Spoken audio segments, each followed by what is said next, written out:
My wife Willow and I went for a medical checkup, and it turned out she had stomach cancer. I went back home to talk to my parents, thinking about selling our house to save her, but my mom said to me, "I can give you the house deed, but on one condition. You must tell her it's you who has stomach cancer." I was speechless at my mom's request, but for the sake of saving my wife, I did as she asked. That same night, my mother-in-law rushed over to our house and tried to persuade me to get a divorce, saying I shouldn't drag her daughter down with me. Willow also said to me, "If you truly love someone, you wouldn't hold them back." I stared blankly at her, unable to believe she could say something like that. From the beginning, I knew what my mom was trying to do. She wanted to test the strength of our relationship, to see if my wife was really worth selling the house for. I always thought that our love was rock solid and could withstand any test, but now I realize the old saying is true. Husband and wife are like birds in the same forest. When disaster strikes, they fly their separate ways. Willow saw me frozen in silence and sincerely said, "You know, fighting cancer isn't as simple as you think. You can look it up. For most families battling cancer, the money runs out, and the person still doesn't make it." My mother-in-law jumped in anxiously. "Exactly. By then, we'd have to sell the house, sell the car, borrow money from everyone, and in the end, it still might not work. When you're gone, what will happen to my daughter?" I had always been respectful toward my mother-in-law, but this time, I completely ignored her. I looked straight into my wife's eyes and asked seriously, "Is that really how you feel?" She said, "I just hope you won't be selfish and think about me too." I asked, "Do you really think wanting to stay alive is a selfish thing?" Willow sighed and said, "All I know is, if I were the one with cancer, I'd never drag you down. I would divorce you and face it on my own." I fell silent. My mother-in-law wiped away tears and said to me, "I know this hurts, but what wrong has my daughter done? She's still so young. What's she supposed to do with the rest of her life?" Suddenly, I started to wonder if maybe she was right. I'm still young. If I use up all of my family's savings trying to save my wife, and in the end she still doesn't make it, what will happen to my future?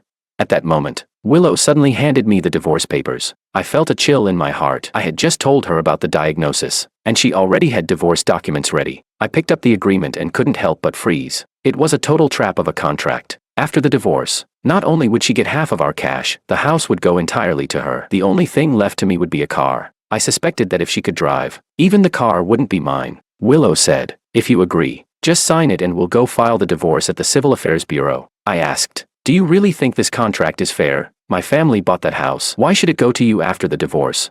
My mother-in-law quickly interjected, "Don't you remember what I said when you married my daughter? I made it clear that you had to have a house to get married." I said, "I remember. But aren't we talking about divorce now?" She replied urgently, "That house is my daughter's security. It was meant to protect her in case something like this happened after marriage. Now that you're seriously ill, isn't it perfectly reasonable for us to take that security back?" I took a sharp breath. I never imagined that the security they mentioned before marriage would mean this. The bride price was security. The house was security too. If I cheated, she'd take the security. If I died of illness, she'd still take the security. When risk shows up, she takes all the gains. What do I get left with? I said angrily, "No way. I'm not giving you the house. I'm just sick. I didn't do anything wrong. Why should I give it to you?" Willow looked at me with sad, gentle eyes and said, "You won't even give me a final gift." In the past, when she spoke to me with that pitiful expression, my heart would ache, but this time, all I felt was a chill deep down. A gift. Taking someone's home while they're seriously ill, and having the audacity to call it a gift, that's shameless. My mother-in-law saw I was being firm and softened her tone a little. "Listen to me," she said. "This house isn't just for my daughter. What if something happens to you later? Doesn't someone need to look after your parents?" Willow quickly chimed in. "Exactly. I'll help take care of your mom and dad in the future." I stared at her coldly. At this point, I didn't believe a word she said. Before we got married, she clearly told me she didn't want to live with my parents. That's why we bought this separate house. And now she says she'll take care of them. How can I believe that? I sneered. "My parents don't need your help." Willow nodded and said, "Fine. Then let's go to court." I gasped. I looked at her in disbelief and said, "You know I have stomach cancer, and you still want to take me to court?" My mother-in-law snapped, clearly losing patience. "We tried talking nicely, but you don't get it. Huh? You want the harsh truth. You're already sick. We drag you through court for a few years. You think you'll live long enough to protect those assets?" She got more and more worked up, even pointing her finger in my face. "By the time you're dead, it'll be your elderly parents dragging us to court. You think we're afraid of them?" Rage flared inside me. This whole family, they're snakes. And to think I actually considered selling the old house to save her life. Willow said, "Mom, don't argue with him. Let me speak from the heart." She took my hand, her face full of sincerity, but the face I once loved so much. Now, all I felt was disgust. Willow said seriously, "Let's try switching perspectives. Okay, if I were the one who got sick, I would have left most of my assets to you. I'd want you to take care of my parents after I'm gone." Her mother quickly added, "See, look how thoughtful my daughter is. And now look at yourself, don't you feel ashamed? What the hell do you even think about all day?" I said, "I think about how a husband and wife should get through hard times together." Willow shook her head. "That's such a childish thought." I asked, "How is that childish?" She said, "This so-called going through hard times together, it sounds noble, but in reality, you're dragging me down to suffer your hardship. If I stay with you, I'll waste my youth, my savings, and end up old, broke, and used up, and then you'll quietly leave this world, leaving me with nothing. Is that what you want?" Listening to Willow's words felt like knives stabbing into my heart. I had thought that if she were ever sick, I'd give everything I had to save her, but it never occurred to me that if the roles were reversed, and I was the one who got sick, her first reaction would be to think of me as a burden. I sighed and said sorrowfully, "How can there be such a thing as a burden between husband and wife? We clearly made a vow that no matter how poor or how sick we became, nothing would tear us apart." She shook her head and said, "You're being too naive. Let me tell you what horrifying things would happen if we didn't get divorced." I didn't understand how this turned into something horrifying, but she looked dead serious. "In the beginning, sure, I'd stay by your side and go through treatment with you, but as time passes, the savings would dwindle, debts would pile up, and we might even be forced to sell our house and car. Do you really think we could still live a good life?" I didn't respond. Instead, I found myself imagining the scenarios she described. She continued, "Then what? You'd be so sick you couldn't even walk, and I'd have to carry you to the hospital without a car. We'd be taking the bus in the wind and rain. I'd be wiping your piss and shit day after day. Wouldn't that make you feel guilty?" I couldn't help but say, "There's still a chance with treatment. If we can just get through this rough patch, things might get better in the future." Seeing that I was still trying to argue, Willow suddenly snapped, "But why should I gamble the rest of my life on a maybe?" Just that one sentence chilled me to the bone. She went on, "And what if the gamble fails? Then it's my entire life down the drain. You keep talking about facing things together, but isn't that just selfish? From beginning to end, all you ever thought about was making me sacrifice." As she spoke, tears welled up in her eyes. Crying, she said, "I'm a human being too. Before you fight to stay alive, did you ever think that I'm just a person who wants a normal, happy life?"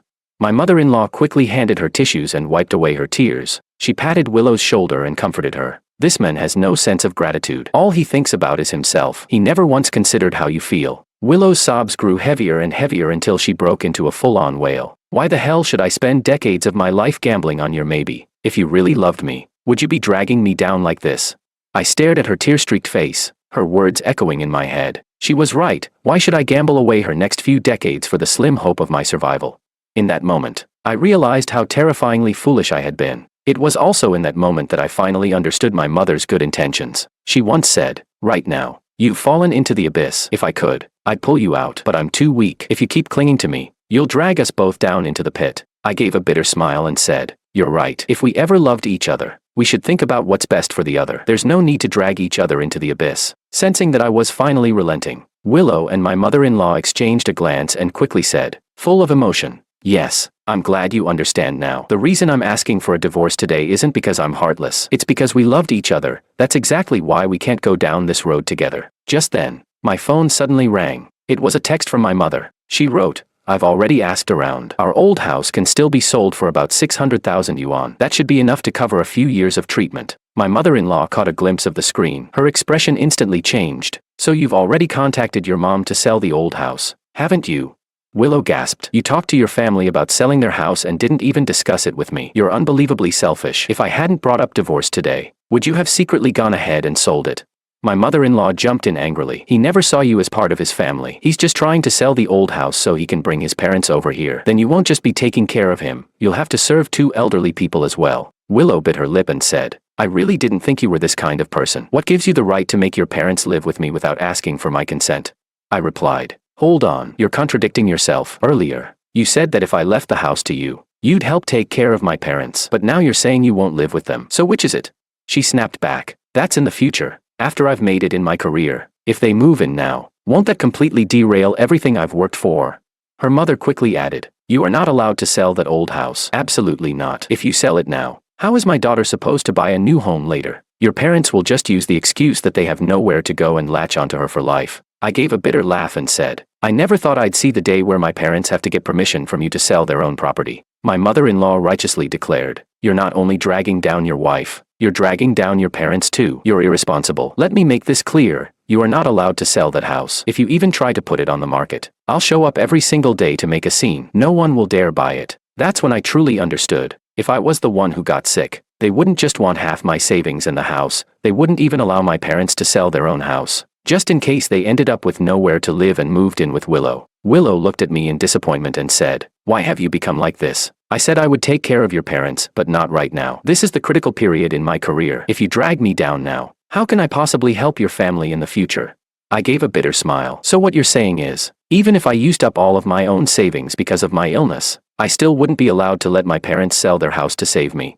Willow responded seriously. Don't twist my words to make me sound cruel. I just want you to think about others, about me and your parents, not just yourself. I used to feel guilty, but now I see clearly. Divorcing you is the right decision. You really are selfish. At that point, I realized how foolish I'd been. If my mom hadn't told me to lie, I might have wasted everything I had on this heartless woman. I sighed and said, "Fine. Since you want a divorce, let's get divorced." Willow and my mother-in-law exchanged glances. Neither had expected me to agree so easily. Willow quickly said, "All right then, just don't blame me for this. If I were the one who got sick, I would have made the same decision." I asked her, "Are you saying all of this from the bottom of your heart?"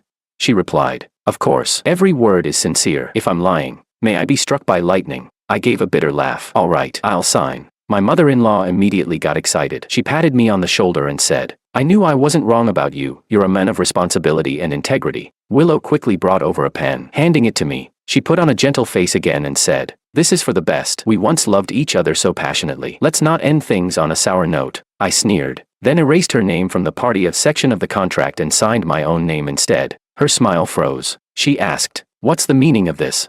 Looking at her face, I thought about all the memories we'd shared over the years. To be honest, I was still willing to give her one final chance. I said sincerely, "You keep saying you're afraid of being dragged down. So now, I'm giving back everything that's legally yours. In fact, since I earn more than you, you're actually walking away with more than your share." Then I gently took her hand and said, "You know I'm a sick man right now. I want to live. If I keep some of the property, I may still have a chance to sell it later for treatment. You won't be burdened anymore. If you ever truly loved me, then at the very least, don't take away my hope of staying alive, please?"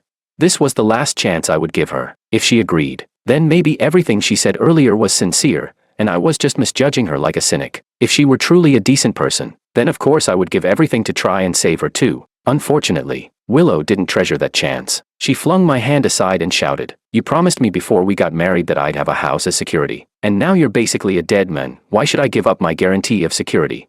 I stared at her hysterical face, completely disheartened. So this was her true face all along. Looking back, everything she said earlier now just seemed laughable. My mother-in-law suddenly snatched the divorce agreement and tore it to pieces. Gritting her teeth, she said, "Fine, then let's take this to court. Let's see how long you can hold out, you dying man." She then threw the shredded papers in my face and snarled, "When we were being nice to you, you didn't appreciate it. Now we're going to get tough, and then you'll know what regret really feels like. Starting today, I'll be at your family's old house every single day. If you even think about selling it, I'll raise hell." I stared coldly at the two of them throwing their tantrum. Willow calmly pulled out her phone, made a call, and said, "Lawyer, we couldn't come to an agreement. Let's go to court." So it turns out she wasn't just prepared with a divorce agreement, she'd already hired a professional divorce lawyer. No wonder she moved so fast. I gave a bitter laugh. "So everything you said earlier was a lie. And the saddest part is, I was still thinking that if you were the one going through this, I'd do everything I could to save you." My mother-in-law mocked me with a cold smirk. "Oh wow.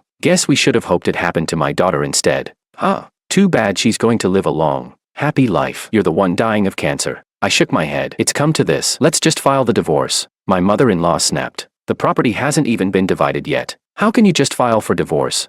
Willow quickly tugged on her mom's sleeve and said, "Mom, it's fine. We can still sue over the property after getting the divorce certificate." She whispered something softly into my mother-in-law's ear. After hearing it, my mother-in-law suddenly understood and hurriedly said to Willow, "All right, go apply for the divorce with him now." Watching Willow with her mysterious little smirk, I already understood what was going through her mind. In fact, we were probably thinking the exact same thing. I wasn't going to take out my medical diagnosis at a moment like this just to shock them. Only a fool would do that. Because both Willow and I had thought of the same law. According to marriage law in our country, spouses are legally obligated to care for each other. Right now, she believed I was sick. If she refused to help me, she'd be breaking the law. Likewise, if I refused to take care of her, I'd be breaking the law too. If I had pulled out my diagnosis report right now, Willow would absolutely refuse to divorce. And then what? Knowing how the court usually works, they would most certainly reject my divorce application. The court would likely expect me to be kind and responsible, to fulfill my duty to care for her during this difficult time. There was a high probability they'd rule against the divorce. So yes, what Willow and I were both thinking at that moment was the same: divorce quickly, before the legal obligation to support each other kicks in. That's why I knew only an idiot would reveal their diagnosis at that time. If the other side refused to divorce, I'd be completely screwed. Sure enough, right after we submitted our divorce application to the Civil Affairs Bureau, Willow vanished. She didn't contact me at all, spent all her time gathering evidence of my assets and consulting with her lawyer. My mother-in-law started showing up at my family's old house every day, afraid we'd sell it behind their backs. All I could feel was sadness. She was so busy preparing for the property lawsuit that she didn't even have time to go to the hospital and pick up her own medical report. During this period, I wasn't idle either. I did something sneaky too. I reached out to lawyers all over the place, just to let Willow know I was preparing for a legal battle as well. That made her even more anxious, and she completely ignored her own health check results, running around every day. At last, after this tug-of-war, the divorce cooling-off period ended. We finally received our divorce certificate. Willow put it away and sneered. Now let's take our time with the property lawsuit. Let's see if I can drag you to death. I sighed and handed her the medical report. We were husband and wife. After all, I've got a little gift for you. She paused. What is it? I said. Remember how we went for a health checkup together? I called the hospital. You've been so busy. You never went to pick up your results, so I picked them up for you. Willow instantly let out a cold laugh. Oh, now you're trying to act like you care, hoping I'll go easy on you in court. Not a chance. Her mother stood beside her and encouraged. Don't fall for his tricks. He's just selfish. Don't get soft just because he's pretending to care. The lawyer said, don't be scared, and don't back down. I smiled bitterly. At least take a look first. She snatched the report from my hand and started reading it. As she read, something seemed off. Her brow furrowed tightly. What does this mean? I said. You really can't understand your own medical report.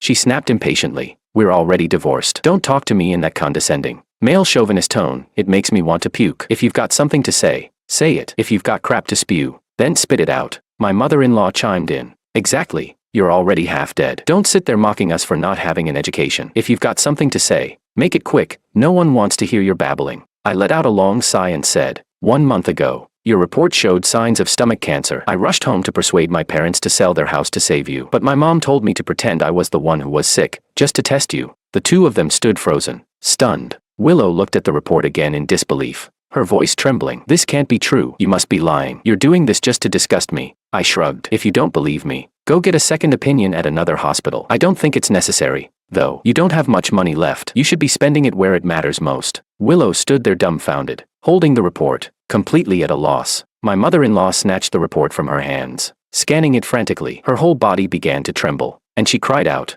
How could the sick one be my daughter?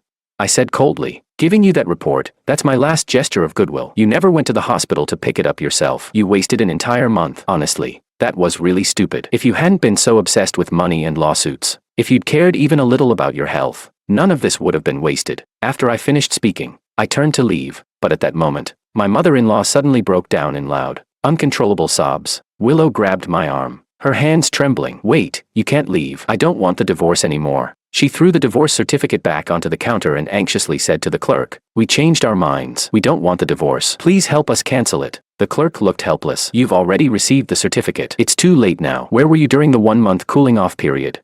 Willow pleaded. We can't get divorced. I take it back. Please, help us remarry. I shook off her hand and said calmly, Even if you want to remarry, I don't agree to it anymore. Besides, you're the one who asked for the divorce. Now you want to take it back like it's nothing. What do you think marriage is? Some kind of joke?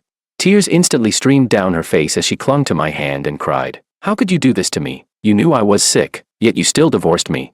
I looked at her in disbelief. Do you hear yourself? Weren't you the one who said if someone got sick, we should get divorced so we don't drag each other down? She sobbed. That's not the same. Ah, there it was. The double standard. I rolled my eyes. I really couldn't see how this was any different. I turned to leave again, but she quickly clung to my arm once more, desperately saying, You can't leave. Let's go get remarried right now. We once loved each other so passionately. How can you abandon me at my lowest point? My mother-in-law cried out too. Yes, my daughter used to love you so much. And who says cancer can't be treated? There's always a chance of recovery. I let out a cold laugh and threw her own words back at her. And why should I gamble the rest of my life on a maybe for you? Willow, furious and flustered, shouted, If you walk out that door today, we'll sue you. We'll fight you to the bitter end. I shrugged with indifference. Go ahead. Sue me all you want. Let's see how many years you can drag it out. By the time you die from your illness, I'll take your parents to court instead. Please, don't go. Willow broke down completely. She suddenly dropped to her knees in front of me, clinging to my hand with a pitiful expression. I was wrong. I was immature before. Please, for the sake of the love we once had, don't leave me now, not when I need you most. Looking at her tear-streaked, pleading face, I felt a chill deep in my bones. I said, when I first found out you were sick, I did everything I could to help you, but you and your mom insisted that being sick meant we shouldn't burden the other person. You even caused a scene at my parents' house, refusing to let us sell our old home. Wasn't this the exact result you both wanted? Willow wept and trembled. It's different now. The situation is different, I said firmly. Please keep your promise. You told me many times, if you were the one who got sick, you would never drag me down. So don't be selfish now. Think about me for once. In a panic, my mother-in-law blocked my way, pointing a trembling finger at me. She screamed, "You heartless bastard. How could you walk away from your wife after she's been diagnosed with cancer? What kind of morally bankrupt man are you?" She was shouting so loudly, clearly trying to attract attention, but unfortunately for her, we hadn't exactly been quiet up to this point. Everyone nearby had already heard the whole story. The crowd now looked at them with no sympathy. If anything, their gazes carried thinly veiled contempt and mockery. I said, "Get out of the way. Good dogs don't block the road." My mother-in-law went mad with rage, raising her hand like she was about to slap me. I said coldly, "Go ahead. Hit me. Try it. Your family's desperate for money right now. If you lay a hand on me, I'll throw myself on the ground and fake an injury. Let's see how much money you've got left to compensate me." She stared daggers at me, her hand frozen in midair, but in the end, she lowered it and softened her tone. "It was our fault. All of it." "What? Do you want me to kneel and beg before you'll even consider remarrying my daughter?" I paused for a moment, then said, Sounds like something I might consider." Hearing that, she immediately dropped to her knees and started kowtowing before me. Desperate. "It was all our fault. We were foolish before. I beg you, please save my daughter. We have no money. She'll die otherwise." Watching her kneel and knock her head against the ground in front of me, I honestly found the whole thing a bit ridiculous. When she was done, she looked up at me, her face full of hopeful anticipation. "So, now can you remarry my daughter?" I replied with a straight face. After thinking it through, "No, I won't remarry her." My mother-in-law's face instantly turned dark. She shouted furiously, "How dare you play me like that?" I shrugged, completely unfazed. I made myself perfectly clear from the beginning. I said I'd consider it, and now that I've considered it, I've decided not to remarry. Is that a problem? If you're not happy about it, go ahead, hit me. Her face turned purple with rage, but in this situation, she didn't dare lay a finger on me. Willow completely broke down. Through sobs, she cried, "Do you really have to do this to my whole family? You know I'm dying, and yet you still humiliate me and my mother." I replied, "I'm only humiliating you, but when you thought I was the one dying, you were out to destroy me." She cried, "No, I wasn't trying to destroy you. I just thought, one of us had to live on. At least one of us should have a future." I nodded. "Exactly. And now I want to be the one who lives." "Congrats, your words convinced me. Too bad I used to be such an idiot. Trying to save you." Her mother exploded again, yelling, "You knew your wife had cancer and you didn't say anything. That's illegal." I said, "Go ahead, call the police." She didn't pick up her report. How the hell is that my fault?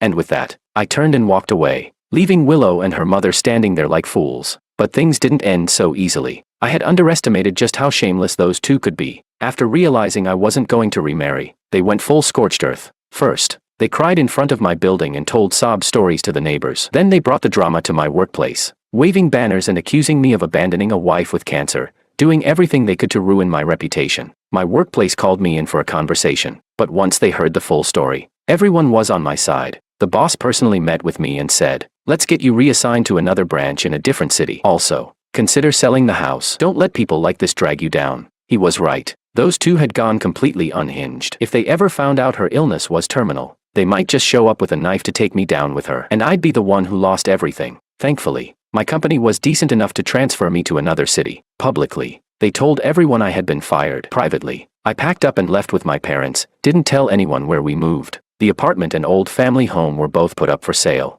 In this kind of situation, the best solution is to get as far away as possible. There's no point in arguing with lunatics. But Willow wasn't ready to give up on the lawsuit. Civil disputes like these always take time. By the time the court date arrived, I finally saw her again. She looked skin and bones now, sitting on the courtroom bench and sobbing as she pleaded with the judge. "He left me when I needed help the most. All I want now is justice. I'm just a pitiful woman trying to stay alive. Either nullify the divorce, or at least award me the house." She wept pitifully, But I had come fully prepared. I presented surveillance footage from our home as evidence, and played it for the court. As the judge watched the footage, she frowned and asked Willow, "You were the one who initiated the divorce, correct? When you believed he was the one who was sick?" Willow sobbed. "That was different.